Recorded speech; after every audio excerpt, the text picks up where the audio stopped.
Hello, how's everybody doing? Sorry I have kind of a voice right now, but the man I'm about to introduce has taken one of Memphis's favorite events, Indie Memphis, and turned it into a global sensation. So I know that everybody's excited to hear from Mr. Eric Jamber.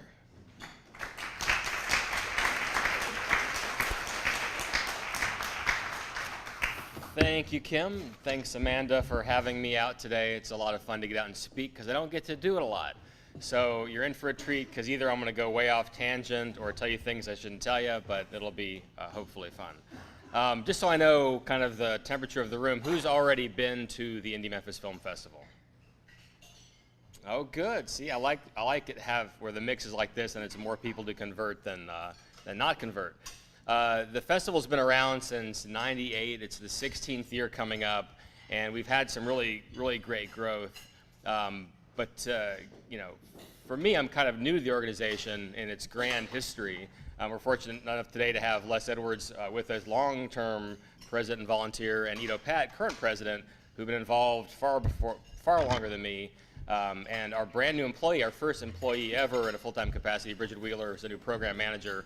So they'll be able to be around and answer questions. And my wife, Robin Salant, who will answer questions also. She's heavily involved with what we do. I'm from Birmingham, and I grew up there, went to film school, used to make films in my backyard, and thought I was going to make movies. And somewhere along the line, I shifted to commercials, as I bet a lot of you guys work in, and made a short film because if you go to film school, you've got to at some point make use of that degree. So I made a film and took that out to film festivals and realized it's actually more interesting to me to find great work and bring it back to back home, basically. Making the films is fun, but it's hard work.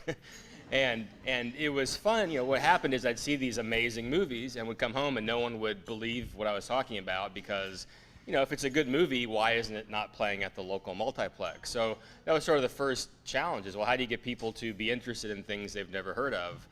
So, back in Birmingham, we thought, well, we'll just start a festival because there's not been one. We've lived here at that point, I don't know, I was 20-something. We thought, well, in 20-something years, there hasn't been a film festival, we'll just make one. And, that turned out to be kind of foolish, as you probably thought when Indie Memphis was starting out. Again, what is a film festival? And part of how we solved that was to use music festival as a model, and that's something we've translated to Indie Memphis here. And kind of that idea where if you go to a music festival like Beale Street Music Fest, you probably are going because you want to see one or two key bands. But in truth, there are a bunch of other amazing acts that were booked because they're great. And we operate the film festival the same way. There are going to be headliners, such as Undefeated was our opening night film a few years ago. The new Big Star documentary was last year. Silver Linings Playbook was one of our big films last year. Dustin Hoffman's debut feature, Quartet, as a director, was there last year. And so all those films helped us pull in people that otherwise may not attend. And then what we hope is that while you're down, you explore the rest of the program. And we put out some programs on the table so you can kind of see what that content entails. But it's this model that kind of says we offer something for everybody, but not in a general sense. We try to be very specific. And what happens is there come these interesting threads of programming, so that if you wish that we had the best documentaries and that was it, you can spend your weekend seeing nothing but documentaries back to back for 4 days. Ditto for narrative features, or if you like short films, you can spend your whole weekend watching short films.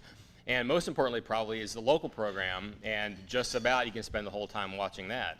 And that points to where we came from. Indie Memphis started because filmmakers like Craig Brewer and Mike McCarthy needed a place to show their work, and the need for Indie Memphis from the filmmakers started. And so we've had this great following amongst the filmmakers, amongst the community, but the greater challenge has become, how do you get the general population engaged?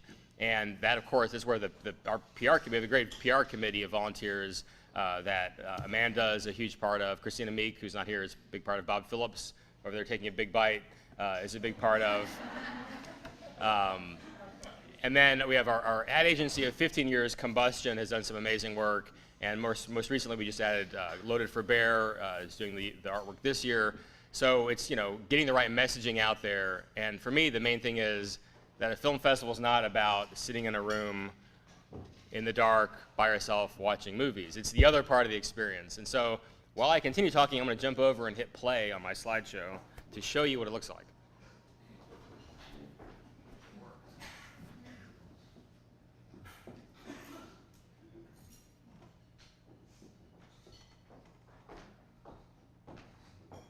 It's a slideshow screensaver, so if I picked the wrong folder, I'm sorry.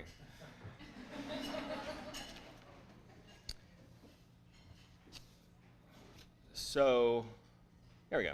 So this is going to flip through the different aspects of what the festival is about. It's panel discussions, it's live music, it's crowds, it's interacting with friends and neighbors, and it's really pulling in this idea of community. And we're fortunate, and this is part of what's helped us gain some of that national attention, we're fortunate to be in Overton Square, specifically in Midtown Memphis. Already Memphis has a great buzz. I was able to go out to film festivals and meet people like Elvis Mitchell, the former New York Times reviewer, and he's like, oh, Memphis, I've always wanted to go. Barbecue, Elvis, I'm there. And that's been a great hook. But once they get here, Overton Square, and especially all this new redevelopment, has been able to showcase this great new part of town with all these really Memphis-y restaurants and Memphis-y bars and a cool Memphis part of town that they all want to come back and they all go out and spread the word. So, I can't say that the town sold itself, but in many ways it has, because it's so unique. And we've been able to take advantage of the growth in that area to kind of match the festival growth. So when I started, we were just at the studio on the square, and Malco was kind enough to give us all 5 screens, or foolish enough to give us all 5 screens. A couple years later, Jackie Nichols finished building the Playhouse on the square, so we added that.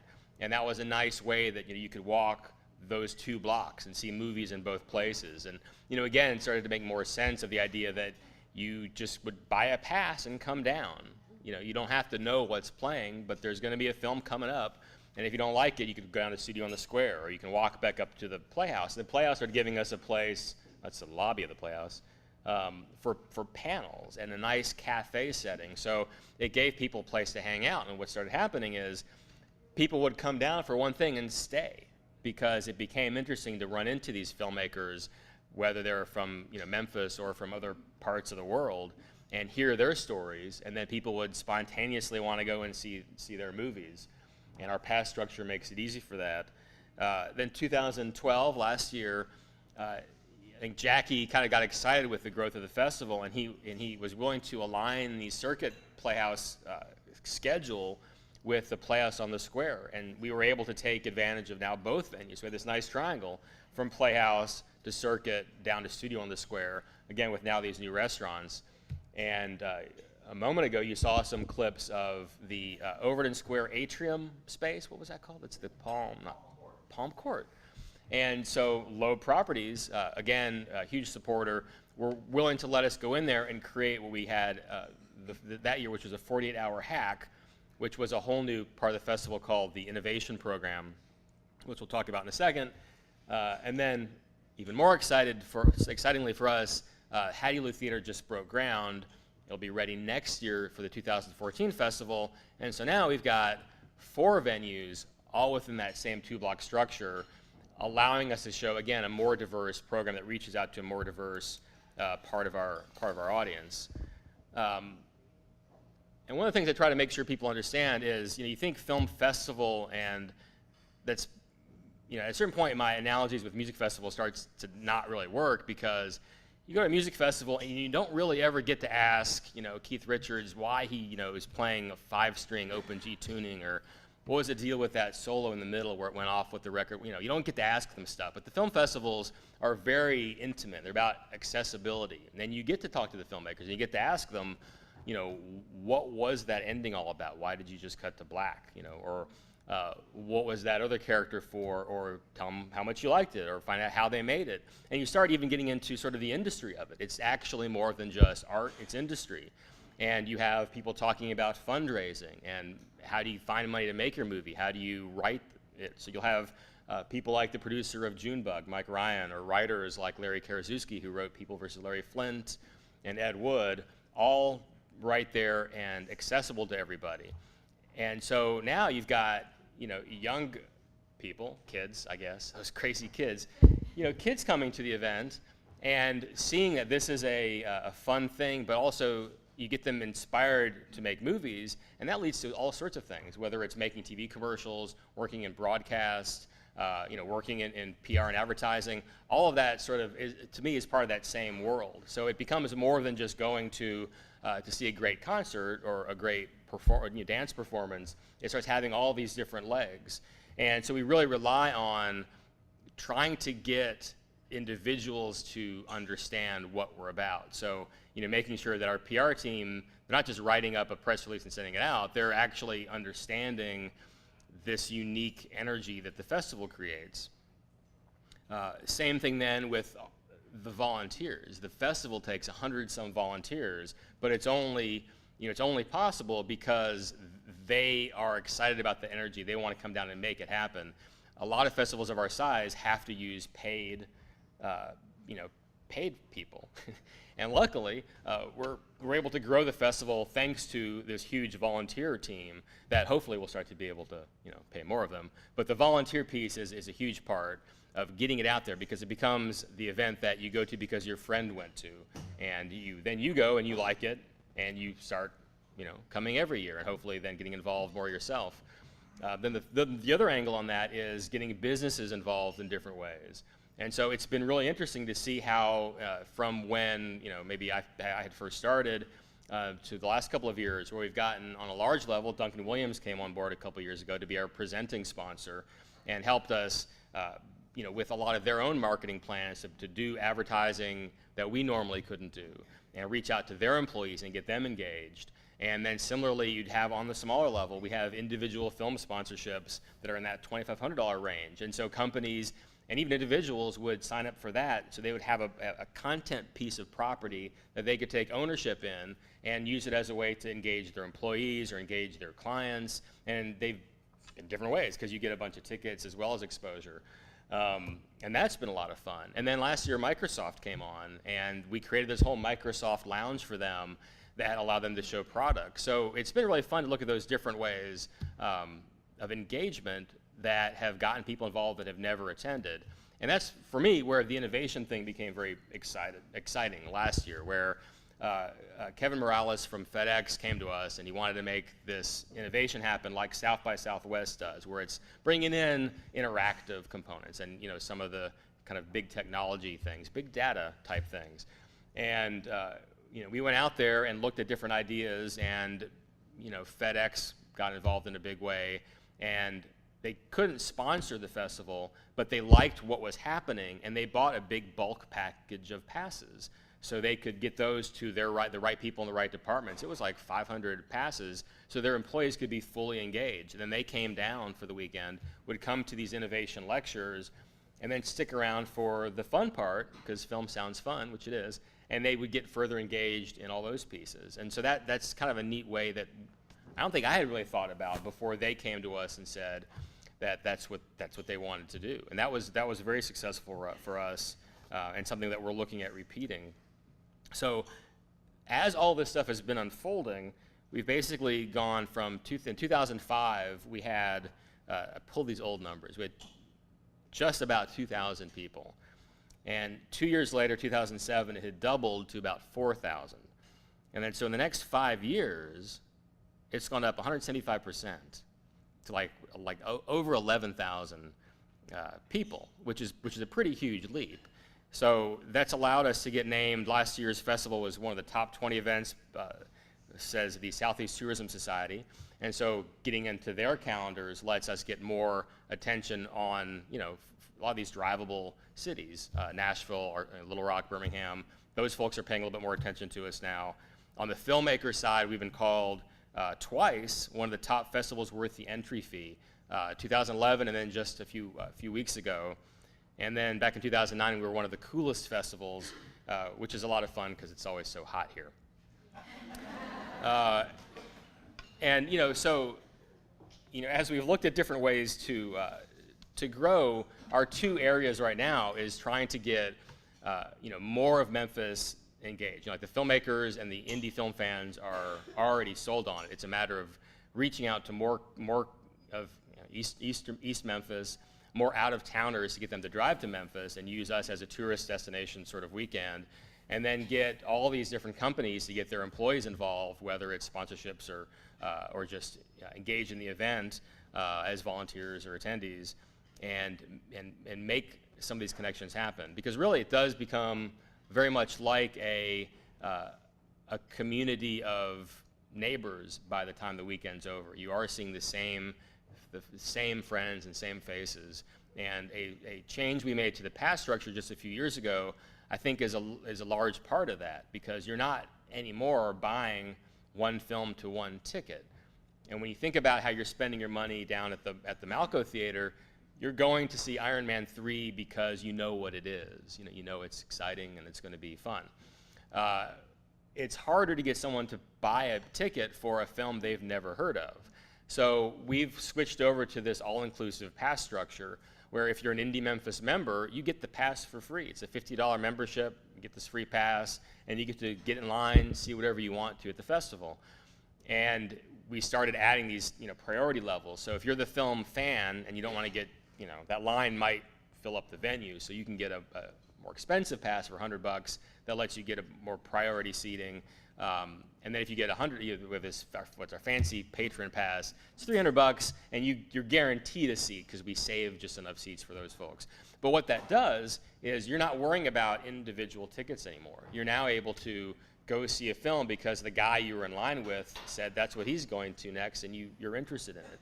If you go to that film and you think, well, this is boring, I thought it was a comedy, you can just duck out. You're not out anything. And it really encourages this idea of exploration and discovery, and this thing about finding your next favorite film.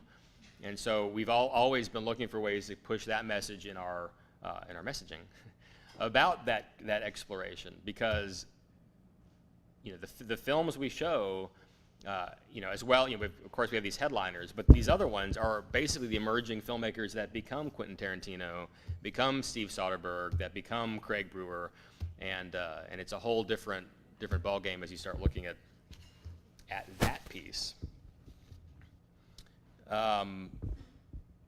So I kind of meant to not talk as fast, so that as you had questions, you could say, "Hey, Eric, tell me more about that other thing." So those of you that have been, if there are things you'd like me to address, or if you've not been, just raise your hand and let me know.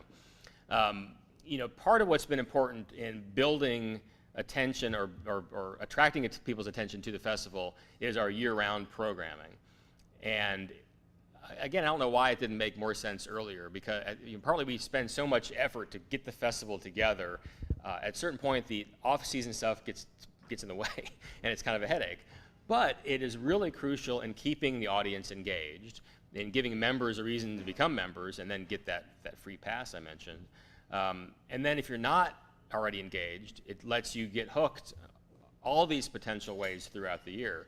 So for instance, we've been doing the film component of Memphis in May for 7 years or so, and we just did for the Swedish program 4 Swedish films, 2 Ingmar Bergman films and 2 contemporary films, all in 35mm film. So those diehard cinephiles, as well as just the people that were into Memphis in May or people into Swedes, were all able to come and enjoy those films. We do a free concert film series at the Levitt Shell. So for 2 years, we've been bringing Radiohead, The Who, Rolling Stones, Bob Dylan to the Levitt Shell for free. And of course, you can imagine that's a pretty fun ad campaign, because that's what it says. And the Shell gets calls asking when the Stones are playing and how much tickets are. And we say, well, the Stones are playing, but it's from '72, but it's free. And that's really been, I think, for us, one of the biggest ways to attract new audience members, because the Shell, in one way, has built an audience because people are coming to their spring and fall shows. The summer, it gets kind of hot, and so they don't run as much live music, so we're able to show the concert films. And these are really fun. You'd think it's going to, first of all, you'd think it's too hot, and it's not. We end up with 1,000 people down there, and it's a really fun experience because you're seeing these bands in their heyday. This year, we've not announced it yet, but you're going to get to see people like, Paul McCartney. He just was here in his current heyday. Now we're going to get to see him play 1975 heyday. And so it's kind of fun. For me, it's kind of like when you go to see a show and you're never close enough to see the band and you're watching the monitors anyway. So you can kind of pretend like you were there in 75. But so we end up with, a huge crowd of people that have never heard of the festival then becoming interested and then signing up and, picking up our programs and then coming to the fest itself. Special screenings happen all the time, and that's another way to keep people engaged. They're often free for members or discounted for members, but they often attract, searching for source, a whole different audience. Ito, can you hit a key? It may have slept. It's a top right hot zone for the screensaver. That's what I get for using a screensaver. So, for example, tonight we're showing a film called The Room. Does anyone know The Room? Good. One. So The Room is widely considered the worst film ever made. It's the Citizen Kane of bad movies. And we've been getting very cinephile in our off-season programs lately, and we're trying to show as much on film, 35 millimeter film as we can, where it runs at 24 frames a second through the projector and projects that image, because everything now is going digital, and Malco has a few projectors we can use at our film. And so we're showing this film tonight at the Studio on the Square, 7:30.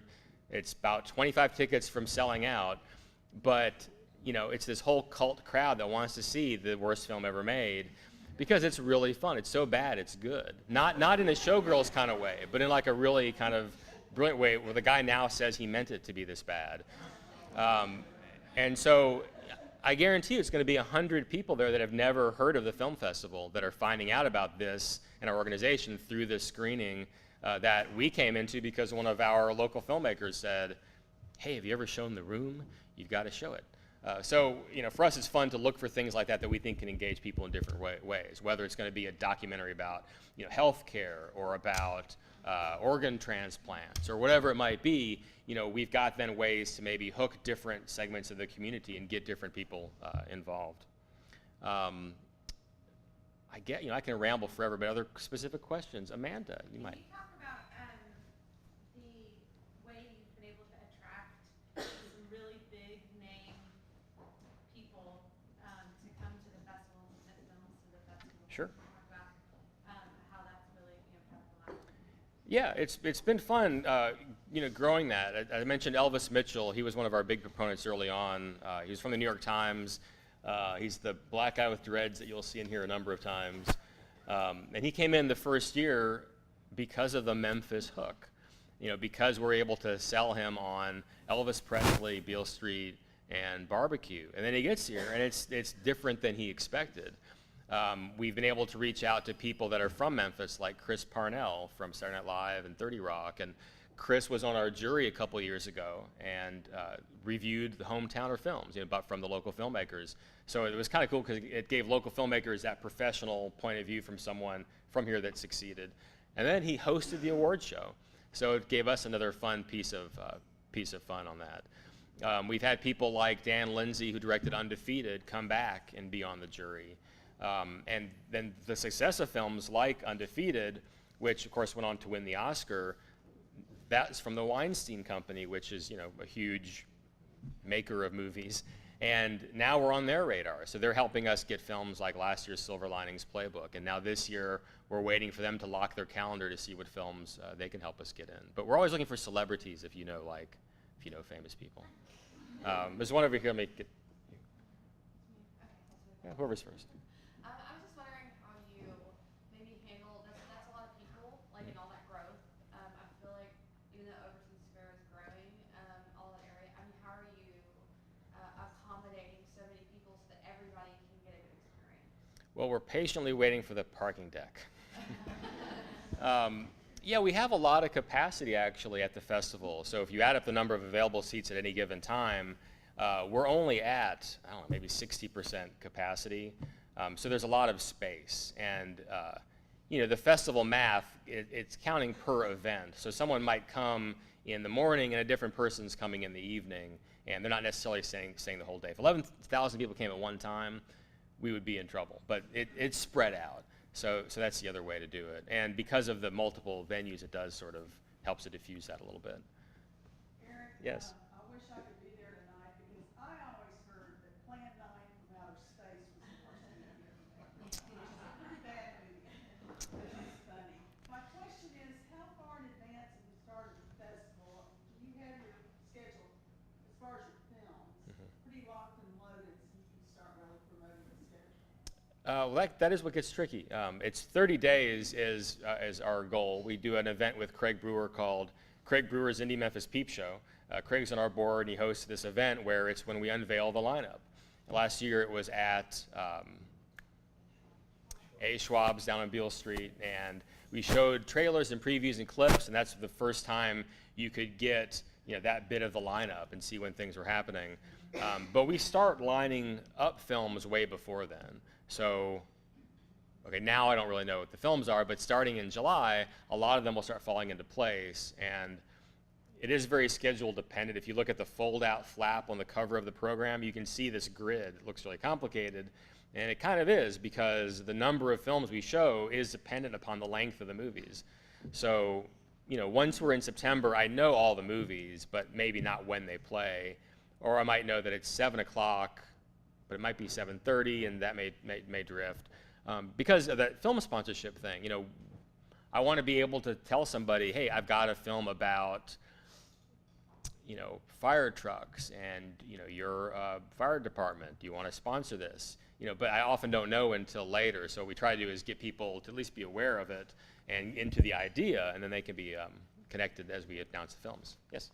Yeah, you had said that you, in the beginning, the studio on the square had devoted all of their students to you as one of the playhouse on the square gave you space. How did you convince them to do that? Well, we've always been connected to Malco at least since we started off at, I guess, what's the Edge Coffee Shop.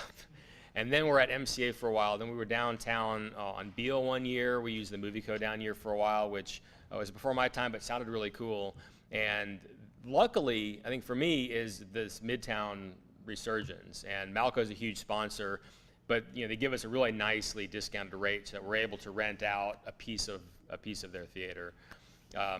Ditto for Playhouse as a nonprofit, and as a sponsor, with them as a sponsor, we get a really a rate that fits within our budget, but it has to align with everybody's schedule, and so that becomes the tricky part. We don't actually get to pick our dates. I have to take the date for the festival that is between the fall show for Playhouse and the ballet moving in. I get that week between. And then it took until last year because originally they told me it was impossible, that whenever we were in Playhouse, there'd be a play at the Circuit Playhouse.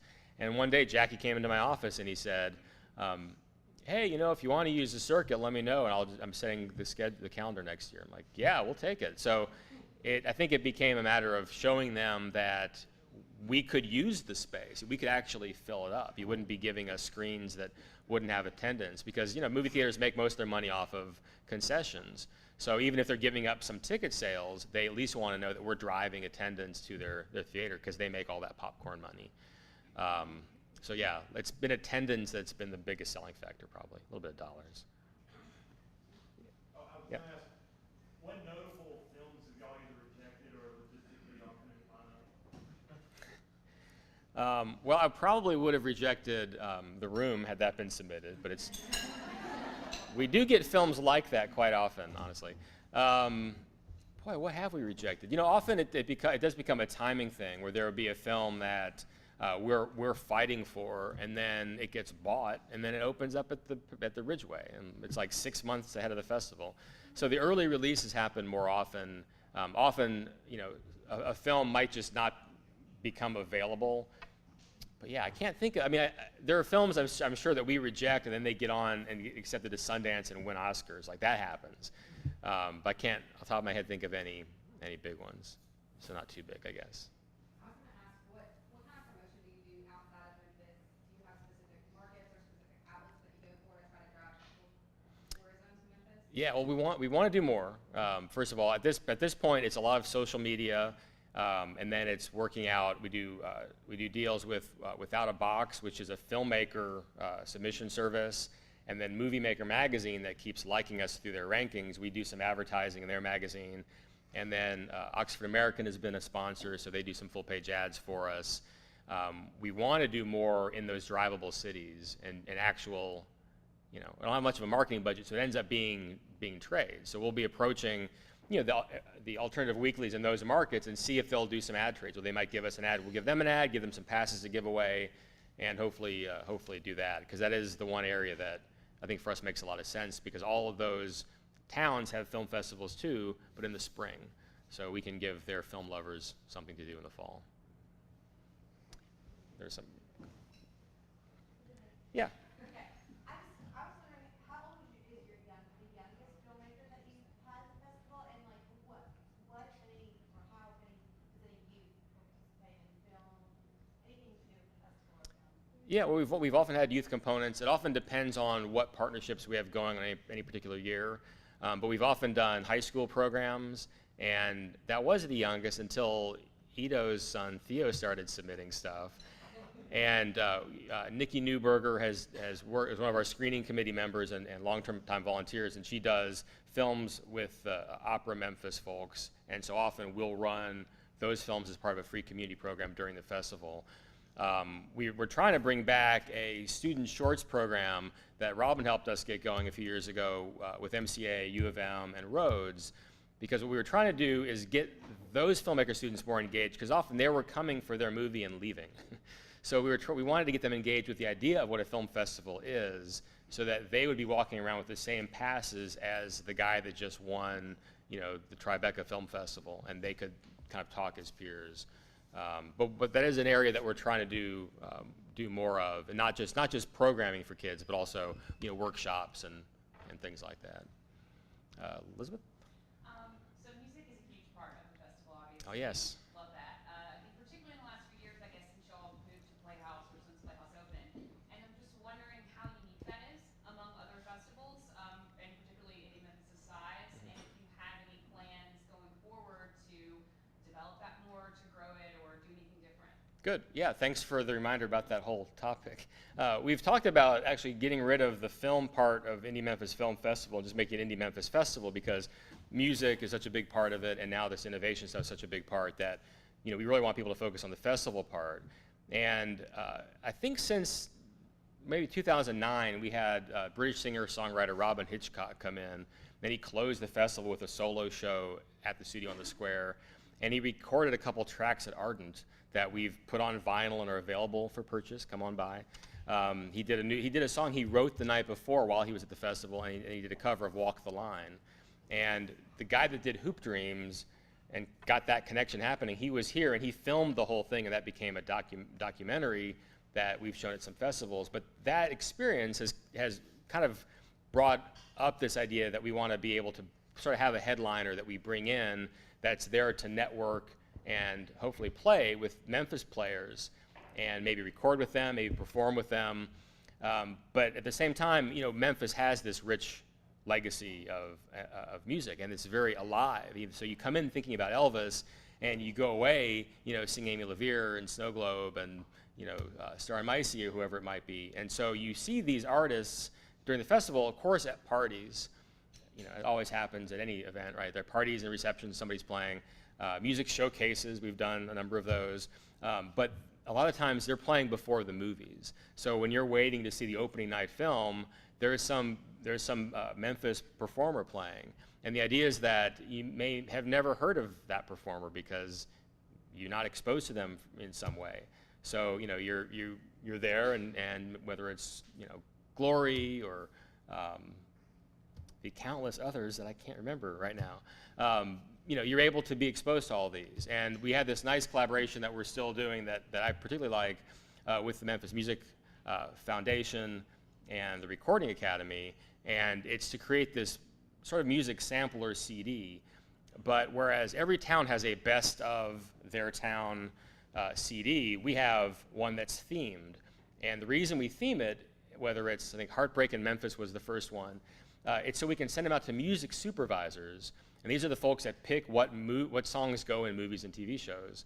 They're able to put it on their shelf and think, okay, I want something in this mood. Let me throw in that Memphis one, or let me see what the new disc is this year.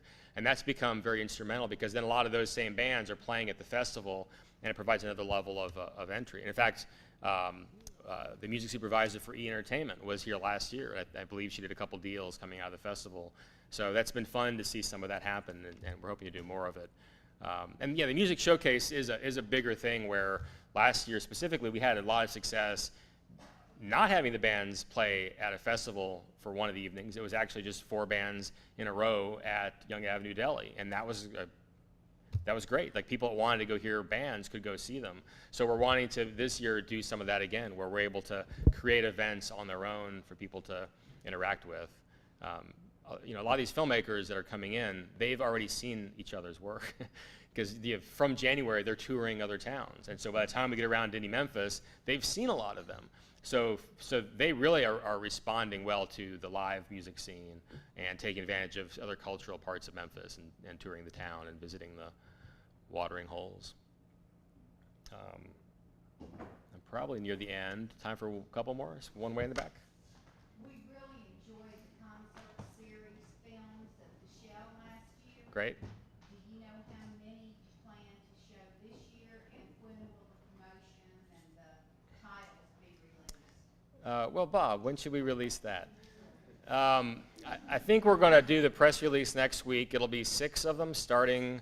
The first show will be on a Thursday. It's Thursday, July 18th, and then it moves to Saturdays, we think, for the other 5. But they're consecutive weekends, and it's going to be, again, a nice mix of things. A little classic rock heavy. I like that. But I like the idea of being able to show those bands in their heyday. But we're mixing, this time we're going to be moving into the 80s a little bit into the 90s. We're going to have another show that's in the 2011s. So it's a little bit more maybe diverse in terms of the age groups it'll attract, but it's gonna be a lot of fun. Well, thanks so much. Come talk to me a little bit more if you want to be connected in different ways, or see any of our folks at the front, Ito, Les, Bridget, or Robin, and appreciate it. Thanks so much.